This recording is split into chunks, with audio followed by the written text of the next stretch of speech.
mbokk yi ñuy topp ci Ndindy Actu TV ñu ngi leen di nuyu bu baax a baax di leen ziar ñëwaat nañu ci seen beneen numéro ganuk bés bi tey nag ñu ñëwaat seet si monsieur Pape Mamadou Ba mooy coordonnateur u APR ci commune Dieuppeul Derklé ñu bëggoon nag waxtaane ak monsieur Ba tey ay points yu am solo ndax dafa yitteel li nga xam ne moo di actualité nationale ma ànd ak Malick Fadal Fall ak Habib ñu ñoo seet si ko salaamaaleykum monsieur Ba.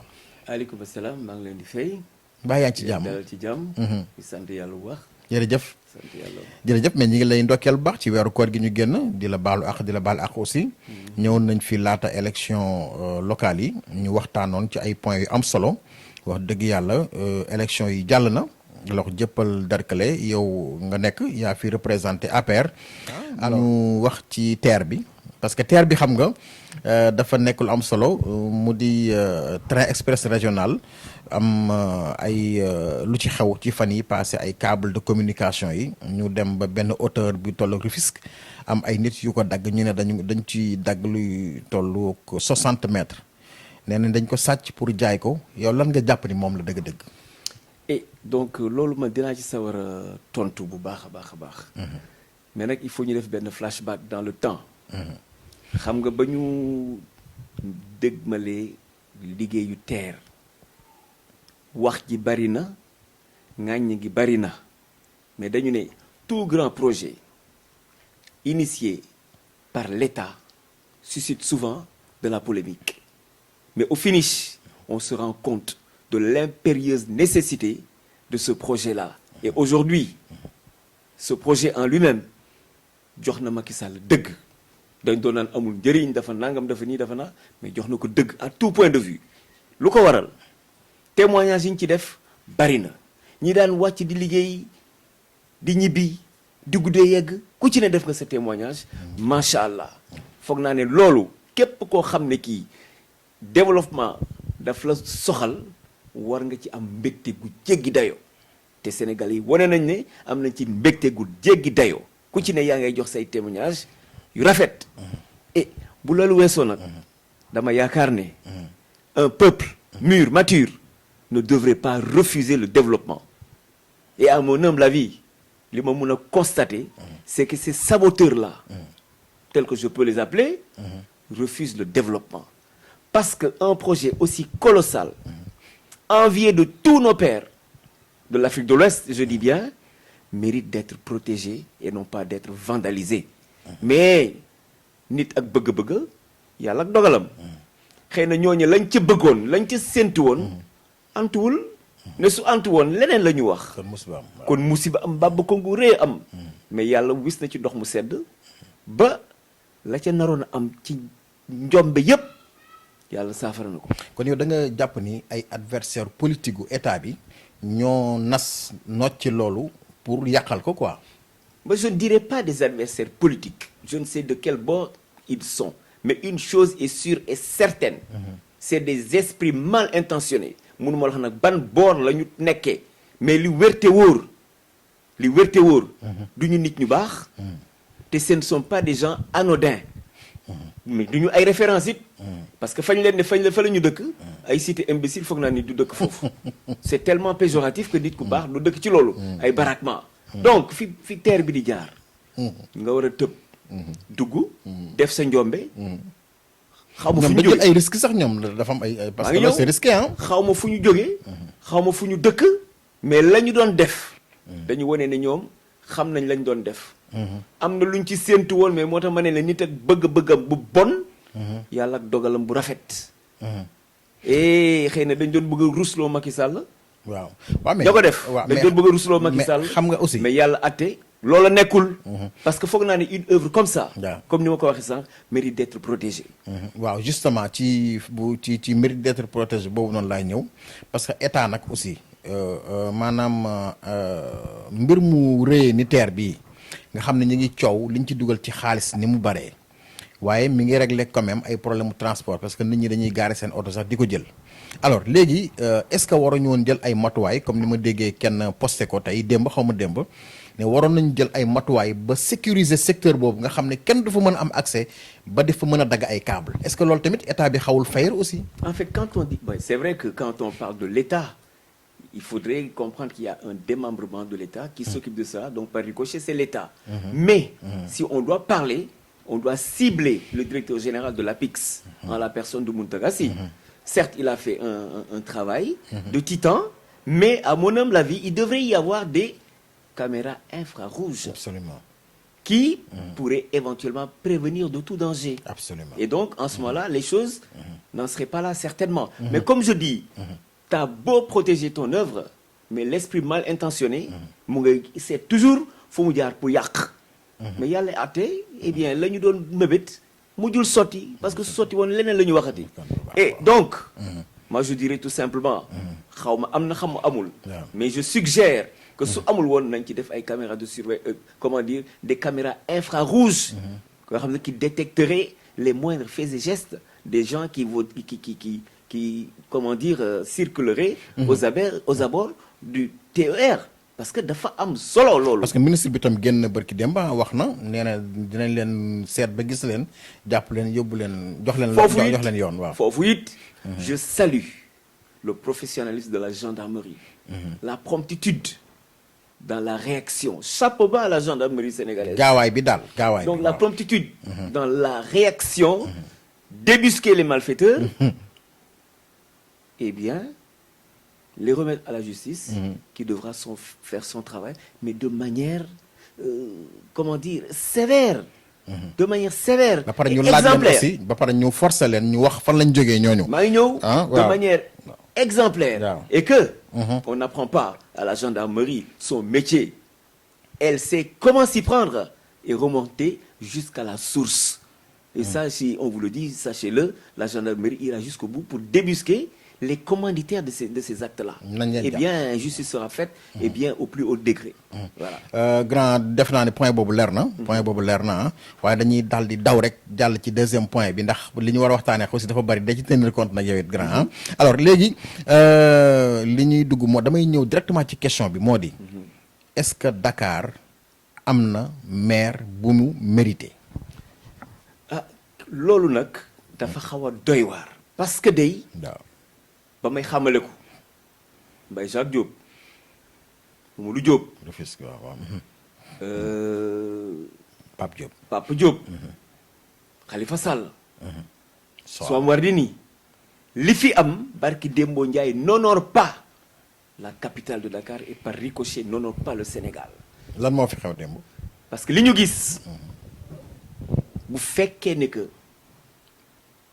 Yewwi Askan Wi dafa am mandataire yu ñu autorisé ñu war a dugg au niveau du bureau de la direction des élections. Donc seuls les mandataires sont autorisés à y entrer.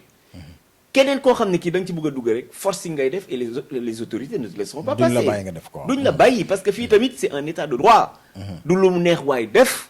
comme je le disais tantôt, it's not a gangster game. It's not a guerrilla game. It's a republic game. C'est un jeu républicain. Faudrait qu'on le comprenne ainsi. Et comme on dit encore une fois, force restera la loi. Une chose est sûre et certaine.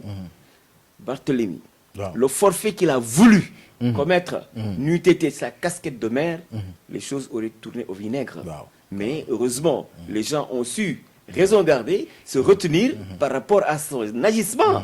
ba tax na xëy na fexe nañ ba génnee ko. génne nañ ko sans pourtant mu am ay accord ay heures et cetera. parce que am na après ñëw taxaw sax di négocier ak moom. justement am na boo xam ne bu fekkoon ne. demewul noonu. xëy na neen la ñu gis. mais je dis encore une fois su doon ña ma xam moom dina kéemaane moom su doon waa biib ña ma xam ñooñu di. très bien parce que ñooñu dañu doy waar. et ce que je veux dire loolu ça n'honore pas la capitale. Je suis maire, c'est très bien d'être maire, mais il faut agir en tant que maire. waaw lan nga jàpp ni Barth moo tax muy continuer di amee genre comportement yooyu moom dafa defe nit ñi dañ ko ragal wala qu'est-ce qui se passe en fait quoi dans sa tête qu'est-ce qui tourne dans sa tête dafa defe ni moom il est le seul à pouvoir être en mesure de régler ce genre de situation là. xam nga Olof Ndiaye dafa ne. réewande ak jaay naq di deret ku mu neex def ko. waaw dëgg la mais booy génn sa kër mbubu moomu da nga koy lonk ci buntu kër gi. dugg ak mbubu yarite. mbubu yar. teggin. nit ñi mun la jox sa gëdd. mais la nga engrangé woon ci sympathie. yenn comportement yi day tax nit ñi rocceeku. te loolu li ñu wone keroog dafa rafetul jéggi na dayoo dafa doy waar parce que dama yaakaar ne boo fekkee ne que am na benn distorsion ci ay mbir maanaam doxalin ba jaarul yoon mais yéen a ko def yéen a def seeni erreur ay nit yu nekk ci yéen ñoo wëlbatiku ñëw ne nii ak nii ngeen defee baaxul ñu ne respecté wu leen parité mais su ngeen ko respecté vous voudrez que les gens vous laissent faire ce que vous voulez non. ba pare mu bëgg a sosal waa Benno Bokk Yaakaar wax ni ñoom ñoo bëgg a manigancé pour écarter leen. ci loolu monsieur Seck dafa yomb. ne su doon loolu. kon waa Benno Bokk Yaakaar dugg fa. fekkewuñu ko. même ci classement yi gis ngeen fa ñu toll. yëf yi daal da nga naan def naa erreur. xaw ma erreur la xaw ma yëfu cuune. mais nangu ko. nga nangu ko Sénégal yëpp gis nañ ne da ngeen def erreur. am nañu bokk ci yéen génn ne da ngeen def erreur. na ngeen ko defee baaxul vous n'avez pas respecté la parité. mais quid des autres qui nga xam ne yi on les a laissés en rade. lu ñoom lu ñu wax. mais moo tax it ce que disent les médias aujourd'hui tout le Yewwi Askan Wi est devenu yeewu askan wi yeewu. xam nga li tax ma wax loolu. waaw. waxuma yeewu ci yeew ci nelaw. waaw mais takk sa bopp. dañoo dem ba takk seen bopp xam nga dañ ne. contraire bi quoi contraire yeewu xam nga dañ ne yeew. dañoo takk seen bopp yeewu laa wax. yeew sa bopp yeewu waaw. waaw kay parce que boo demee. di defi mbir yaakaar ne nii la war a jaare yàlla ate mu dexe nii. nga ne ci jaxarante ci sa bët. waaye xam nga ne yàlla ka sa bopp. tu t'es mis une balle dans le pied. mais est-ce et que le bec dans l'eau. waaw foofu dama lay jël comme lay këf est-ce que coalition boobu amoon na sa raison d'être en fait parce que dañu commencé gis ay genre implosion bu mu commencé am parce que ñoom ñu ngi génn rek ku nekk di wax ni diw moo ko def Khalifa ko def nangam ak nangam ak waa wàllu mi ñëw wàll si ci mbir mi ñoom it lu xew qu'est-ce qui se passe. xam nga moo tax ma ne la. lu sosiwul. ci dëgg. lu sosiwul ci l'oubli de soi. lu sosiwul ci altruisme. ala kulli échec lay mujjee. ku ci ne mën a buggoo bàyyi sa morom naxante bi dafa bari. c'est un jeu de dupe. et finalement il y a une mouise il y a une misère au sein de Yewwi Askan Wi. et pourtant ils étaient bien partis. oui mais dafa tasaaroo. c'est une implosion dont tout le monde parle. mais la faute à qui mais ñoom ci seen bopp la donc boo ci buggee jël ne Benno Bokk Yaakaar la waaye yaa ngi tooñ yaa ngi xuri nit koo xam ni ki defu la waxu la ñun fa ñu commencé. mooy dem ca parrainage ya xam nga fii ñoo daan wax naan que y a une pléthore de partis dëgg loolu dëgg. pléthore de partis nous en étions à 45 et tout le monde parlait de rationalisation des partis politiques. Mais le filtre vient à son heure.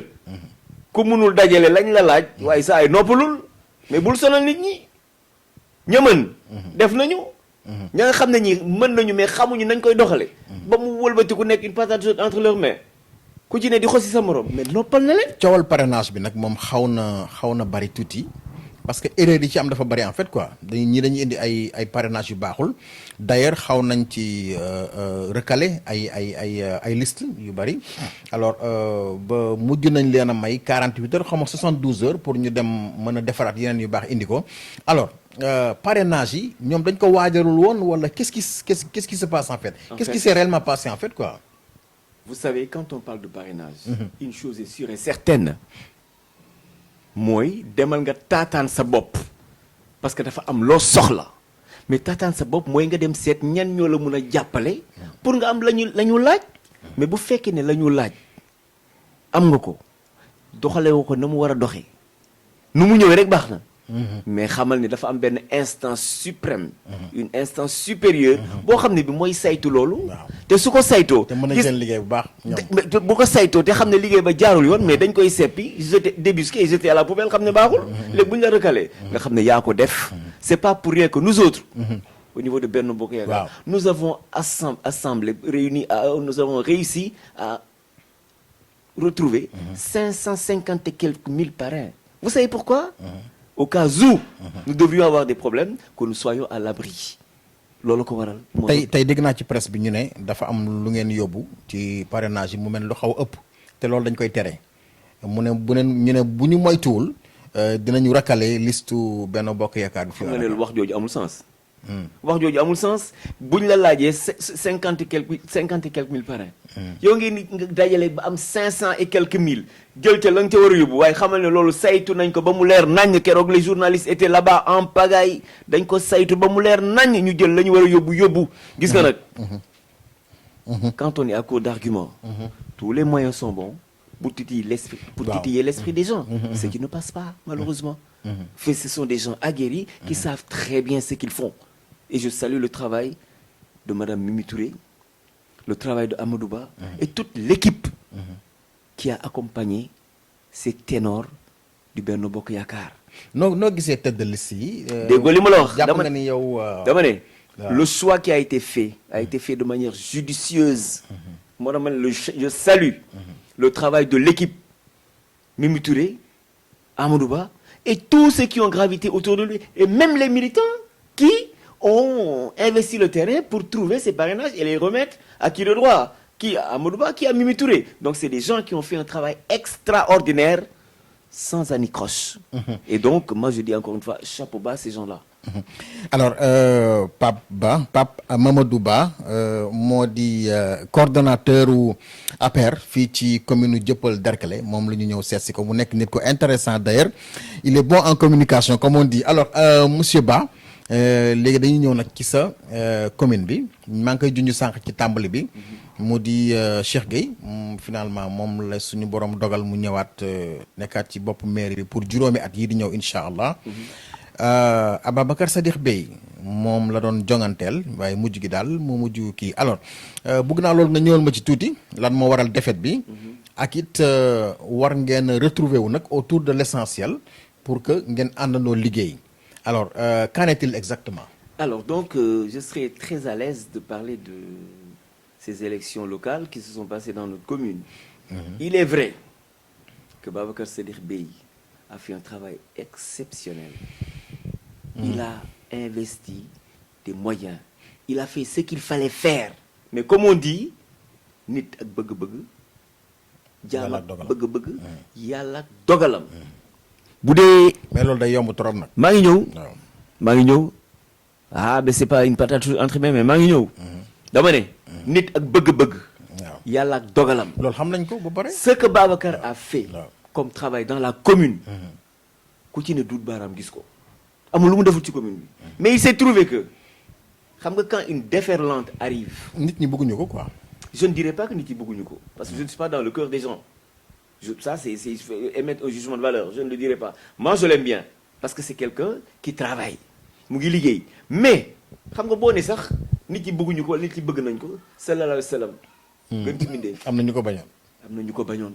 kon nag personne ne peut faire l'unanimité dans ce bas monde. Encore moins dans notre commune c'est pas possible xëy na sax am na ñoo xam ne dañu àndoon ak moom de façade mais fekk ci biir ànduñoo ak moom. voilà du dëgg. te ñooñu ay workat lañu. mais nag ñi def loolu bu fekkee ne dafa am. yàlla gis na. ñoom ñoo xam ak seen i aqulaay taala parce que man je me dis quelque part ku mel ni man Pape Ba ba ma jógee pour jàppale Babacar je suis allé vers les médias pour en parler. waaw et si c'était à refaire. je l'aurais refait. parce que tout simplement. la ma bëggoon mooy ñu gagné. bu ñu gagné muy suñu ndam di ndamu njiitu réew mi.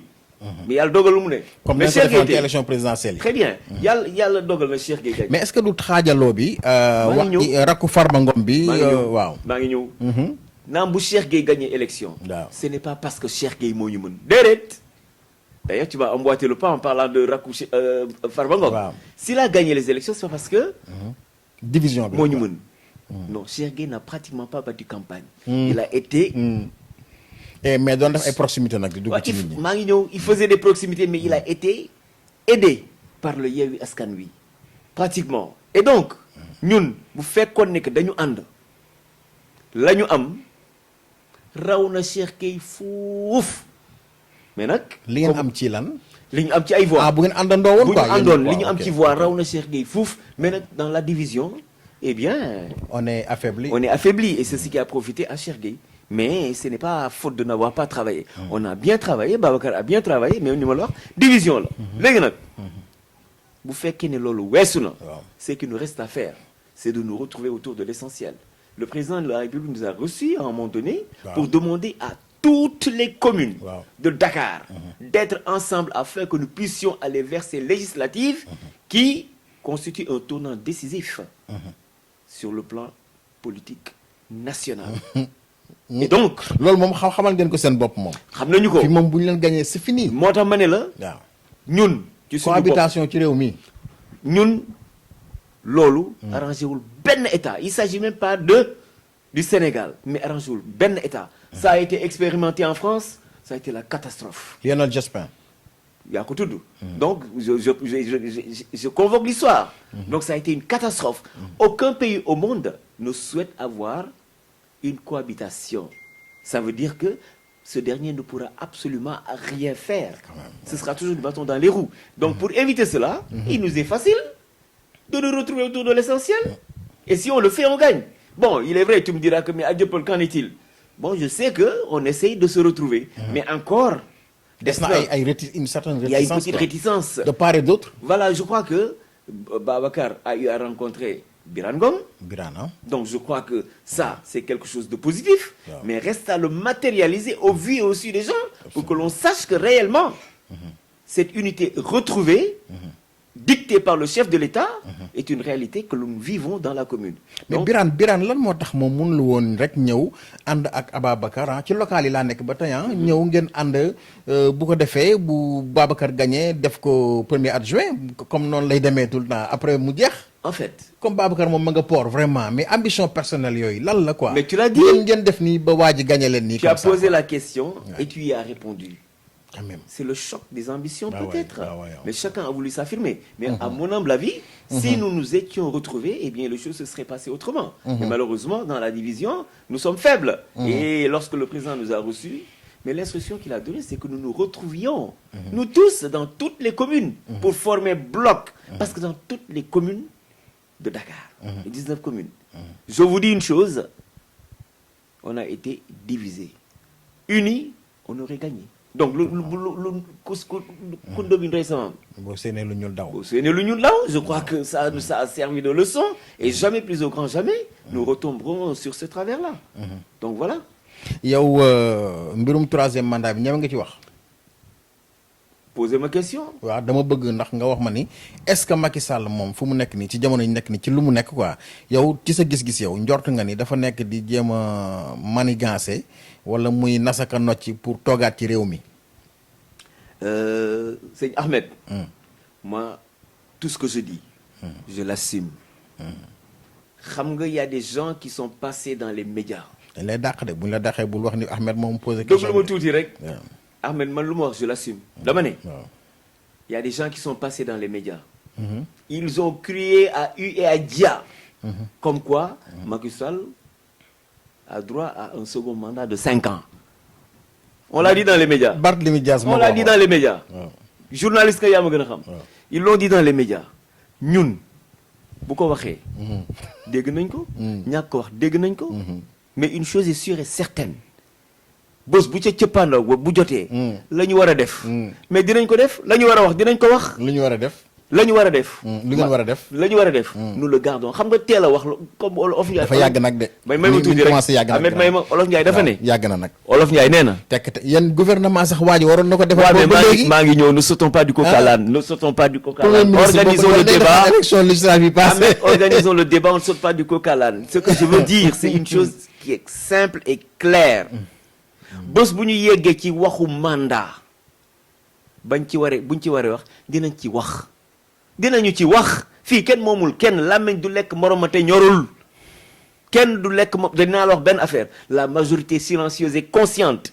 ñu ngi ci biir kër yi nekk. waaye léegi bala ñuy jàll ci beneen point bi saaga yu bari yi ci réew mi ku wax ñu. saaga ba pare balaa may yegg foofu. waaw mën naa la jox benn exemple. waaw li taxoon ñu limiter mandat yi lan la woon. lan la woon. Très bien.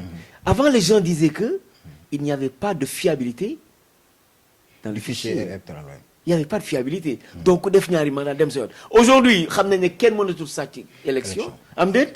Mais un président qui travaille. laissons-lui la latitude de travailler. man li ma gëm mooy nit ki liggéey nañ ko bàyyi mu liggéey. horizon 2035. ma ne merci beaucoup la ngay wax nag bu jotee dinañ ci tontu. làmmiñ du lekk morom ma tey ñorul. waa léegi saaga yi nag saaga yu bari yi. loolu moom. dama la wax sànq intimider nit ñi terroriser leen. dama la wax sànq borom xam-xam waxatul borom. merci daraja beaucoup waxatul qu'est-ce qui se passe. dafa am lu ma wax sànq. ci làkkum anglais. waaw ma ne la. it's not a gangster game. oui du jeu gangster. it's not a guerrilla game. du xeexu guerrier. it's a republic game c'est un jeu républicain. on est d'accord. bu ma valable. s'il pense que saaga mooy régler. wax ju ñaaw. mooy régler mais il se fourre le doigt dans l'œil jusqu'à l'occipital. loolu réglé wul dara au contraire animosité lay indi. te dadul régler. dama ne Senghor jaar na fi politique am na fi. Abdou jaar na fi. politique am na fi. c'était même gay. Laye Ndiombor. dégg nañ ko fi. monsieur Forage madame Moulin. dégg nañ ko fi. dégg nañu ko fi. lu ne dégg nañ ko fi mais saaga mosu fi jóg. mais pourquoi saaga. et puis attention. xam nga booy saaga. le Sénégal est une vitrine. nit ci dañu xool. et on ne nous reconnaît plus à travers ces injures là. les réseaux sociaux les gens disent que ouais les réseaux sociaux on doit pas les contrôler on doit les gérer. je suis allé en Chine en 2018.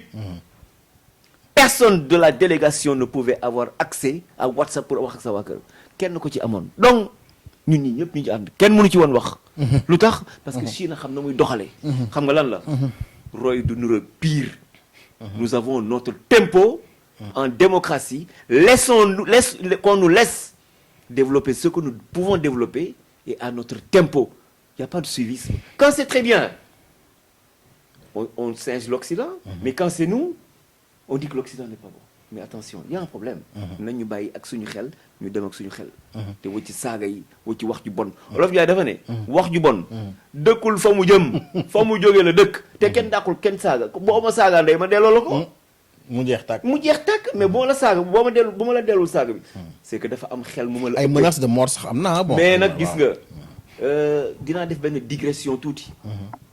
gis nga li am ci terre bi. dans certains pays du monde. ñooñu bu ñu leen jàppee. on les exécute. waaw devant tout le monde. lu leer laa dañ leen di dóor bal. devant tout le monde pour ça serve d'exemple. parce que liñ ci jublu woon mooy rey ay nit. waxuma la daggum câble. mais rey ay nit.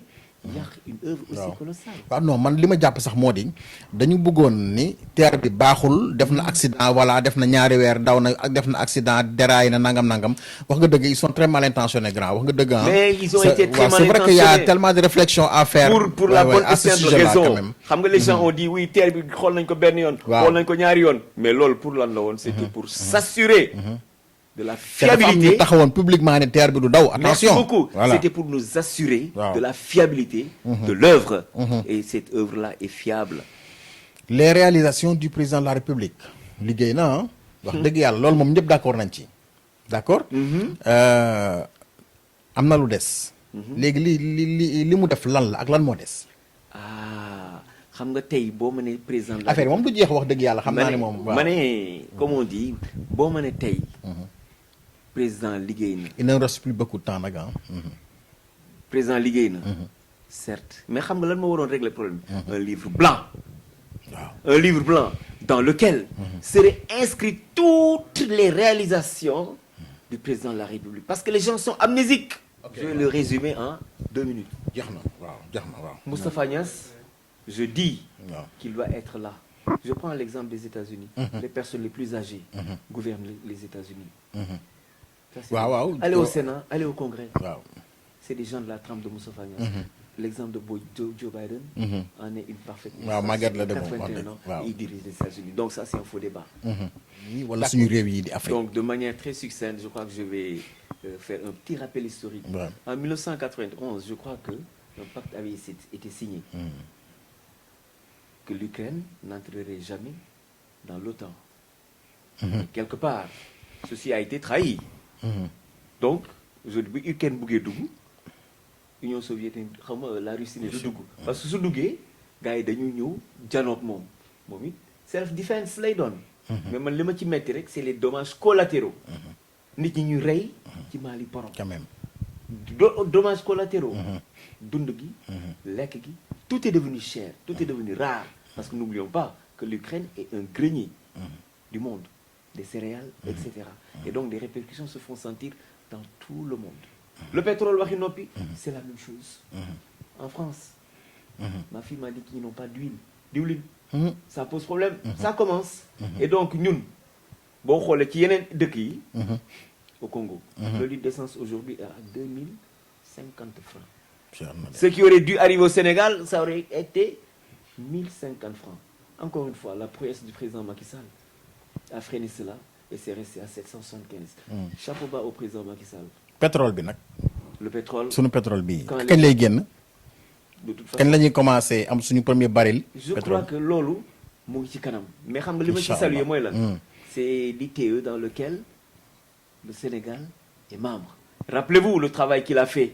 newul ne maa koy aki moo liggéey ko. il a appelé tous les experts du pétrole. waaw. et du gaz au Sénégal. donc wax ak ñoom ñu tënk jox ko ay xalaat yu rafet. yoo xam ne yii dëkk bu am pétrole en général boo déggoowul. ak sa waa dëkk ña ko xam. la muy indi ay jiixi jaaxala ci àddina bi. kon nag foofu déjà nous sommes à l'abri par rapport à cela yal na yàlla mottali loolu mu bëgg a def. lan lañ mën a xaar ci deuxième mandat Emmanuel Macron bi rek très rapidement. bon tu sais comme il vient de s'installer. on ne peut pas prédire grand-chose. D'accord. Laissons-le au moins. Oui. C'est 100 jours le temps qu'on puisse qu'il voir s'organise. ce qu'il va faire après s'être organisé. D'accord. Voilà ce que j'ai waaw mais grand. grand nag yow war nga dem assemblée nationale nag wax dëgg yàlla. bëgg nga dem assemblée nationale. ah c'est un souhait. boo xam ne bëgg naa ko. parce que. ku nekk ci mbir. 2009. ba 2022. mosoo varié. à mon poste. taxawoo yuuxu ko. mais nag. nga ànd ak sa ngor. yaakaar naa ne Macky Sall buy def ay choix am xëy na dina ne am naa benn waay bu ñu naan Pape Ba kooku war na dem à l'hémicycle. parce que musul laaj musul kaas musul def dara. te man xam naa ne am naa sama place à l'hémicycle. waaw man vraiment am naa sama place. non si am nga fa place nag moom. waaw et mon anglais aidant xëy na du ma yem foofu. quand même. xëy na moo dem bu fu gën a sori. je rappelle que yow professeur d'anglais nga yow États-Unis nga nekkoon doon fa servir et tout. alors boroom xam-xam nga wax dëgg ñu rafetlu bu baax parce que réew mi nag aussi léeg-léeg nit ñi dañ dul bàyyi xel boroom xam-xam yee kilifa yi nga xam ne bu ñu waxee mu mën a am lu mu jëriñ nit ñi mais daal médiocrité dafa mel ni moom la ñu prôné ci réew mi foofu nag la ñuy yëkkatee jotaay bi ma bàyyi la nga tàggatoo. waaw mais. Ça a été un réel plaisir de vous recevoir encore une fois chez moi.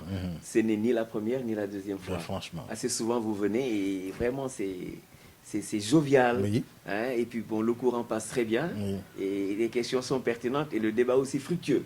Et donc foog naa ne foofu la ñu tàggatoo. te yàlla jox ñu ndam.